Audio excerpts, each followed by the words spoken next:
Mú para.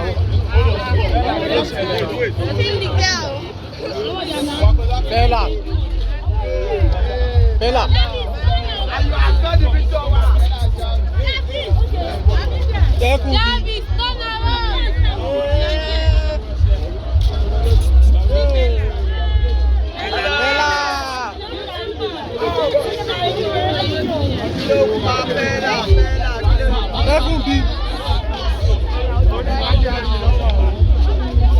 Come and take money now.